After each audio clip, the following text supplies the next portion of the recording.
So I said the key to building wealth is not how much you can work. You can't work your way to wealth. You got to invest your way to. And all wealthy people, black, white, Asian, Chinese, they own a whole bunch of shit. The people who aren't wealthy is because they don't own nothing. You only have your money sitting in cash. If your money is just sitting in cash, realistically, you're becoming poorer every day.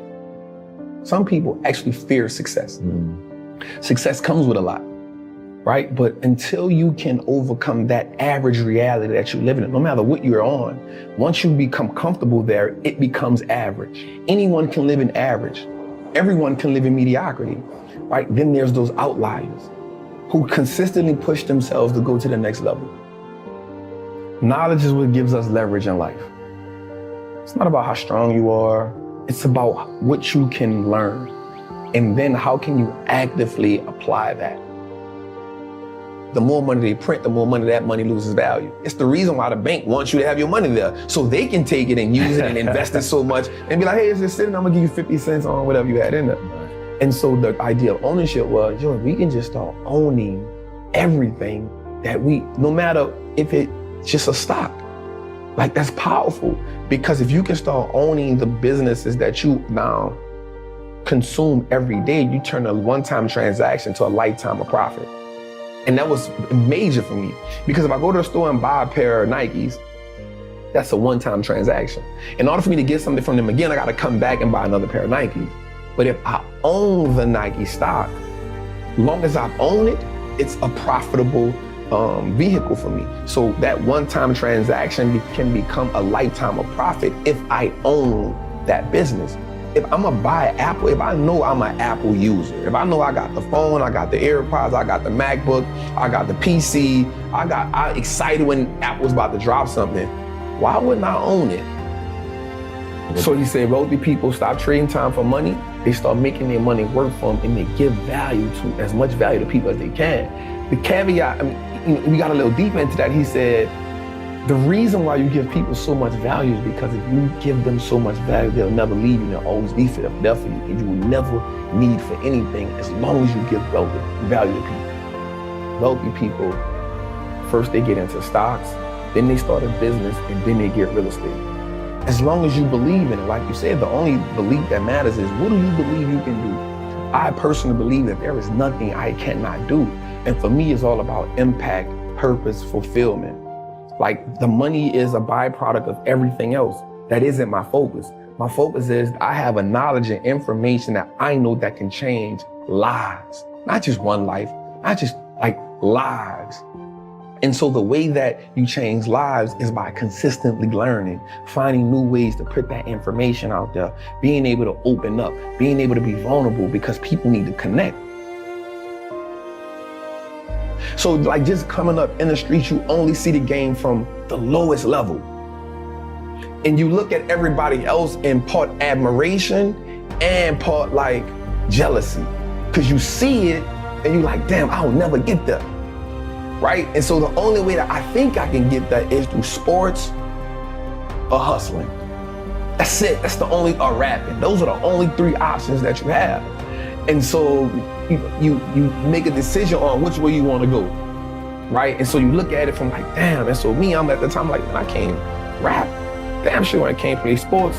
So hustling is what I got. You limit yourself, and nobody comes along and teaches you anything different.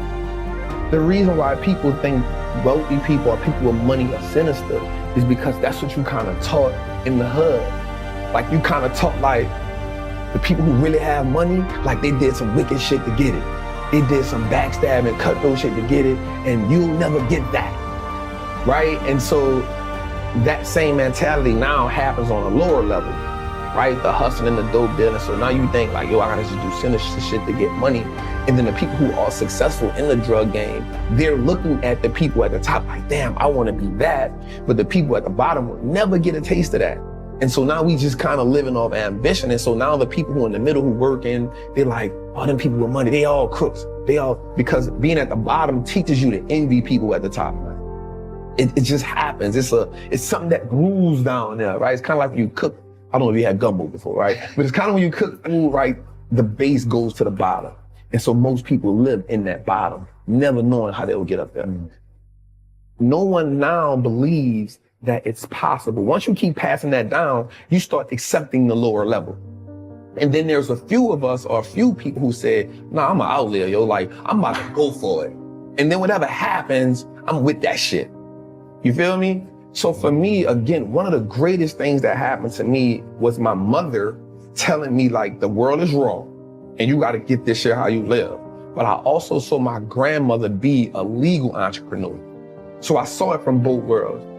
The greatest thing that ever happened to me was going to prison, because I was able to sit down and mature in that environment. Whereas had I been in the world, I'm not saying I wouldn't still be this, but the path would have been completely different.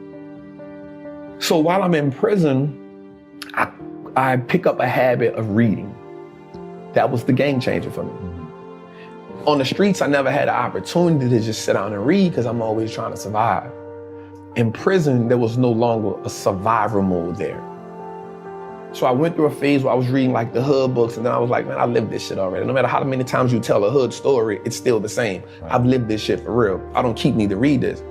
And so I used to get up in the mornings and watch CNBC. So mind you, people in prison, they love to watch The Young and the Restless.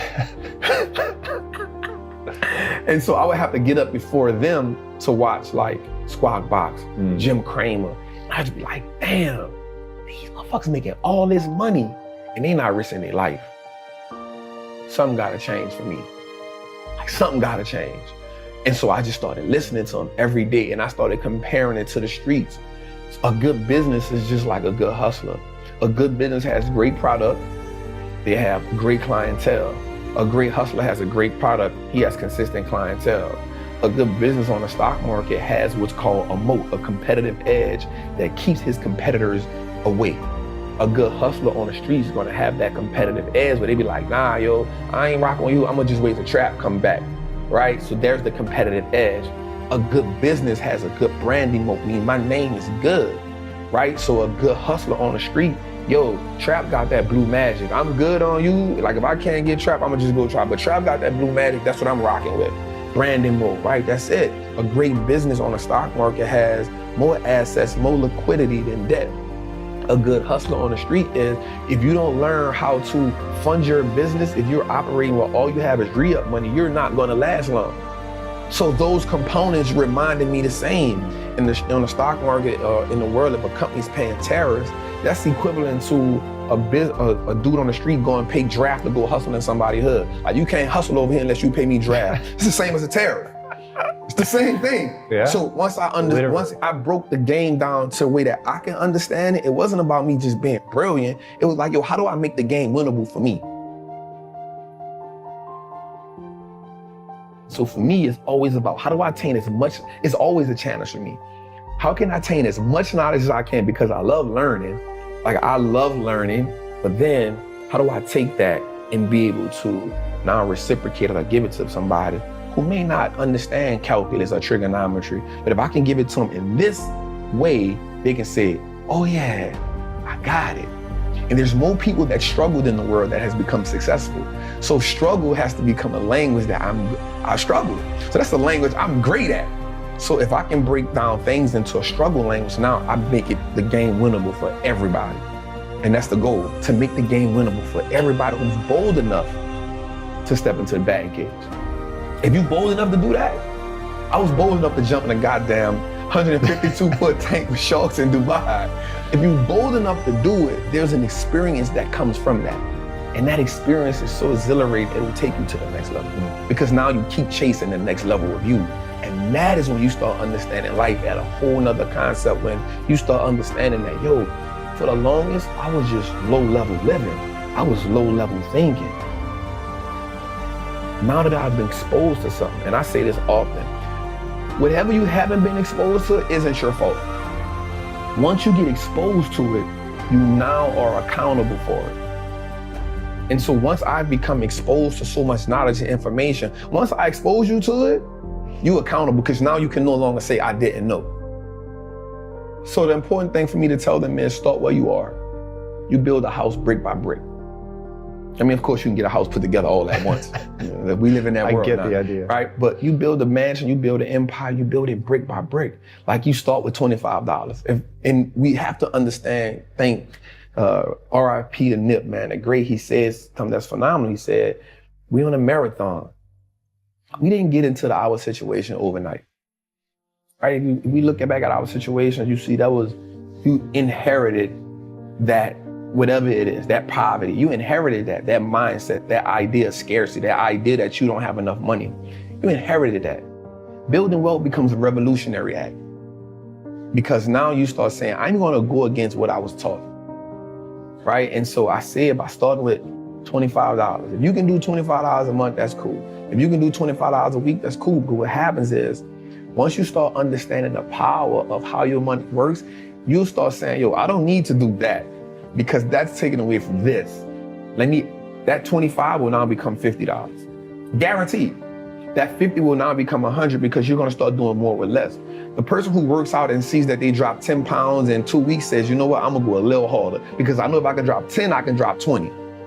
Right? I know if I see one muscle shape up, I know it's possible. The word possible is so powerful. Possible changes the game.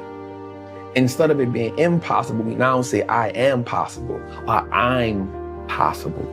That changes the dynamic. So the first mindset is saying, invest in your first stock. It don't have to be a winner. It doesn't have to be a home run. It can be an AT&T stock that costs $26 right now. It may not be the best investment in the world, but you started, right? And the great thing about anything is you can't be great if you never go to practice. You can't hit 81 if you never get in the gym. So just get in the gym and then find somebody who can teach you. Be dedicated to understand the process. Warren Buffett said he reads 500 pages a day. That lets me know I got a whole lot more reading to do. I'm an audible book junkie right now because if he's the greatest investor, and if he's reading 500 pages a day, I don't know how he does it, but in my mind, if he's still learning, I got a whole lot of learning to do. If somebody like Monesh Prabrai and Guy Spivey can pay Warren Buffett $1 million to have lunch with him, and these are already great investors who I look up to, if they can pay him $1 million to go have lunch with him, that means they're trying to learn. Their learning has to go to the next level. So if learning is the catalyst to everybody who's wealthy and successful, I can never be sufficient with what I know. And I think that has to happen too. We have to understand the power in learning and being educated, man. Explain that basic idea of ownership for people that might not quite put it together that stocks really are owning that company. Mm-hmm. So I actually got that term from Warren Buffett in one of his meetings. I want to say it was the 1995 shareholder meeting. And he said that owning a stock is owning a percentage of a great business. And so once I understood that concept, I understood that the key to wealth is through ownership. I took my time, I researched the Warren Buffetts and the Peter Lynch's, and I'm not gonna lie, in the beginning, that was like Chinese to me, right? This is a foreign language. And so what happened to me was it started reminding me of being in the streets. Everything about it. And I heard this term one time that said, the real gangsters are on Wall Street. The real gangsters are in the government. And I was like, damn. But really getting into it, like, all right, yo, this makes sense. Like, damn, I see why they don't teach us this. This shit powerful. Like, 70% of everything that we use and consume with our money is on the stock market. Like, everything. So I'm like, damn, like, all right, cool. All right, it makes sense to me now. Like, even the brands that we wear, Louis Vuitton, LVMH, third richest man in the world. Louis Vuitton owns Louis Vuitton, they own Dior, they own Hennessy, Moet. Yeah. Like, yo, like, let's own it. And oftentimes, the stock is cheaper than the product. So if I know that waste management is a company that's gonna be here forever because we aren't gonna stop throwing things away, why don't I own that company? Because I know everybody throws things away. And so now instead of me getting excited about Apple line being around the corner because it's a new phone, I'm like, yo, now I can make me some money. Right? So when I hear a company like Waste Management has bought 40 acres of disposable land for another landfill, I'm excited about that. And another great thing about the stock market is, for me, it now makes me pay attention to the world. And so now I understand what's going on in the world. I started learning business cycles, market cycles. You know what I'm saying? Like, because now I can understand, yo, this is okay. Things are going out of business. Okay, we're in this cycle. Okay, people are hiring. Okay, we're in expansion cycle. And so now I took an economic class on my own without just understanding the world. And so you start understanding when something is happening in China. Okay, something happening in China. So I own Apple. Apple has 20% of their revenue in China. Okay, they might take a little hit right now. You know what I'm saying? So the stock market helped me start understanding how the world moves, the fundamentals. Right? And so that's important. In prison, we fight for like 4 hours. Jeez. Back to back. I'm just fighting one after another one. Like, we just fighting. And I go to solitary confinement. And at this time, all these parish prisoners considered like one of the worst parish prisons in the United States of America, right? And I go to the cell and I meet this white guy. That was the turning point of my life. I get in the cell with him and I'm frustrated, like I'm kind of bust up. And he sees me and I guess he's in awe of the idea of so many Black people are in this position. He says something to me, he says, man, y'all playing the wrong game. And so in my mind, like I'm frustrated, I'm like, man, what the fuck are you talking about? Like, bro, like, don't make me whoop your ass in here right now. Like, he's like, no. He's like, listen, bro, I don't mean no harm, no disrespect. But y'all, like, why? So I guess he's like perplexed by this whole dynamic of all of these Black men in here. And I'm like, man, what are you talking about, man? Like, this ain't no game. Like, this real. And so he says something. He said, that's the problem. Like, y'all don't even know it's a game. And so when he told me that, I'm like it's something about when you mad and you in the moment, but like something, when it makes sense, it hits you like a ton of bricks. So I'm like, what? He was like, man, listen, man, there's a game that's being played and you're playing a game that you can't win. For a minute, I just started thinking about the people who I knew that was in the streets. Everybody lost, everybody suffered the same fate. There was nobody in the street that I knew at 16 that won. Everybody I knew had either been to prison, been shot, got killed, their father, like everybody suffered the same fate. So my rebuttal to him is this: well, if it's such of a game and you know the rules, why are you in here with me? It's a good question. Right? He says, I'm in here, $2.8 million embezzlement. I paid $800,000 restitution. I kept $2 million. Have you ever seen $2 million? I'm like, man, get the fuck out of here. You fucking lying. So one thing about prison and in jail, you can show your paperwork. Like, you can lie all you want, but your paperwork tells me. So I said, let me see your paperwork then. So in New Orleans, I had a red band. So a red band means attempt murder, armed robbery, kidnapping, carjacking, violent offense. He has on a red and white band at the time. The red and white band means you're in federal custody. And it's crazy because in prison or in jail, like, if you get a federal band, it's like a hierarchy. It's like, you know something that we don't know, you next level, right? So he showed me his paperwork, it's right there in black and white. And immediately he got my attention. Because the red and white band makes me respect you at a different level at 16, but then when I see it in your paperwork, I had never seen $2.8 million written down nowhere. Right, so that changes my idea, like, damn. So tell me, how do I do what you do? I realized how powerful it was for me to, one, become economically like powerful in my mind. Because the thing about investing, especially in stocks, is that piece of ownership of everything that I use now makes me say, well, if I own that Apple, God, I don't care about buying an Apple phone. If I'm gonna wear Levi's and I'm gonna wear Timberlands, if I can own VFC Corp, then I own the stuff that I'm buying. I'm okay with that. Like, that subtle shift in my mindset changed everything for me. Because now I was after just owning everything that I consume. In the beginning, that was my introduction to the game. Let me just own everything I consume and then I'll feel okay. And then one dope thing happened to me. In 2010, this after I'm home from prison now, right? I'm home from prison. I'm back in the streets hustling. Because even though I have the information, I don't have the money. Right? And I'm like, well, shit, I gotta get the money. My door gets kicked in 2010. They get 8 pounds of weed, $10,000. Yeah, by the cops. 8 pounds of weed, $10,000. a 223, a 40 with extended clip and a beam, and 100 X pills. So the cop tells me, you ain't learned your lesson. But you ain't learned your lesson. And I was like, damn, that was some dumb shit, right? Like, I got knowledge, I got information, but I still fell victim to the same shit that everybody around me knew. So therefore, the knowledge that I had wasn't powerful because it wasn't applied. So I was fortunate, God bless me. I wound up getting found not guilty because it's called fruit of a poisonous tree. So they kicked in my door, but they didn't have probable cause because they stopped me in my truck, didn't find nothing on me. So they went to my house, kicked the door in with no search warrant. So now everything you find is null and void.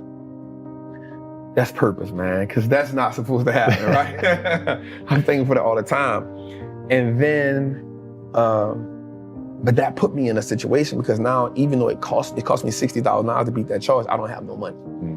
So now I get into the robbing game. So now I start robbing dope dealers, right? Because an OG told me that a person who works a job every day, they not a part of this game.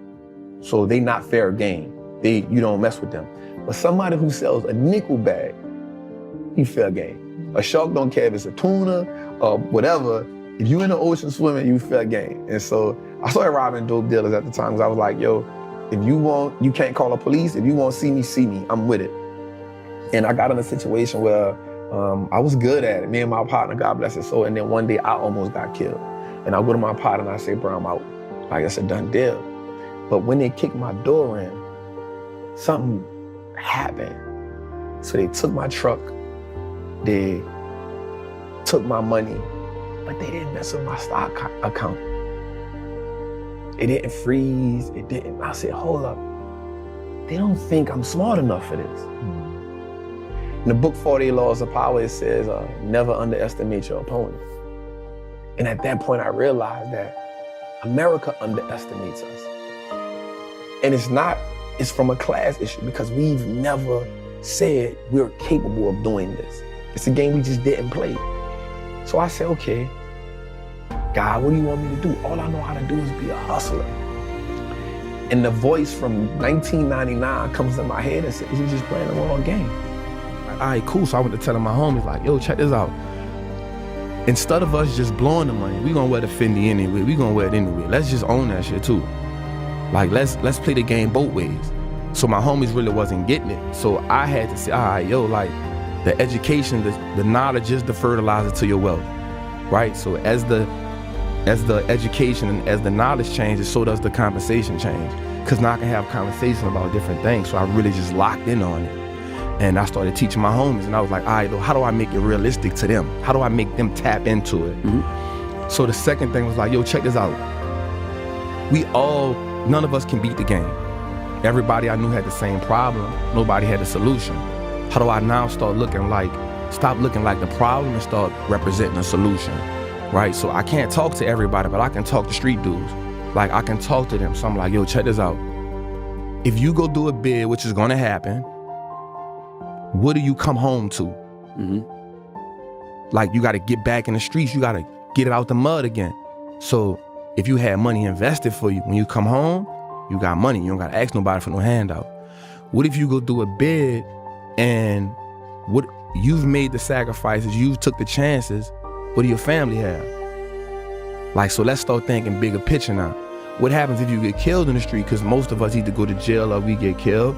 What do you leave your kids? Like, let's start making it make sense. So the goal for me was to never tell you get out the streets. It was to start saying, yo, let's start thinking about our family now. Like, let's start thinking about something bigger than us. And nobody never came to us like that. So that was my whole avenue. And so the WallStreet Trapper was me just saying, let me turn the trapper word into something positive, instead of always being about dope, instead of always being about hustling. And I knew my voice for who I was talking to. I never wanted to talk to nobody else. For me, the understanding the basics and the fundamentals. Like, once you start understanding the fundamentals, you give yourself power. Because you now understand, like you said, you see how the machine works, right? And so most people look at the machine and marvel and say most people look at the stock market. 98% of the people who I know look at the stock market and say, yo, that's not a game I can play. I'm staying away from it. And so the way it's set up is, the world is set up, well, listen, cool, I don't even want you to play it. Just give me your money, I'll play it for you. So we look at like banks, like we understand that banks don't necessarily work in our favor, right? So banks only give us 0.05% interest on the money we have there. But we can get 8% just by putting our money in an index fund. So why would I just sit my money in a bank and let the bank make all the money? Because all they're gonna do is invest the money for you. So they now operating as the plug. They operate now as the man who, I'm gonna front you this, I'm gonna make my money, I'm gonna take the cut, I'm gonna give you just enough to keep coming back. I'm gonna go to the plug. Who is the plug? The stock market, right? And so once I understood the fundamentals of like, the most important thing too, is we don't understand how money works. That's a whole different language in its own. The relationship with money in my community is you make money just enough to pay bills. And so once you get tired of paying bills, you say, you know what? I need to treat myself to something, right? No matter if I gotta go in debt, no matter if I need to treat myself to something to take this misery away. So you treat yourself to something that you can't afford at the time, right? But it makes you feel good in the moment. And so because it makes you feel good, you say, you know what? I'm living. This is a reprieve from everyday struggle. Let me get back on the hamster wheel. And so the sacrifice now becomes hard because now you're saying, I gotta work and never get that reprieve. I'm not willing to do that, right? And so that's the mindset comes in and say, everybody around me had the same problem. No one represented the solution. So if I don't change something, I'm only going to end up like everybody else I know. Somebody has the solution somewhere. There's too many people out here living the life of their dreams that I'm watching. They know something I don't know. And the only thing that they had was access to a different type of information.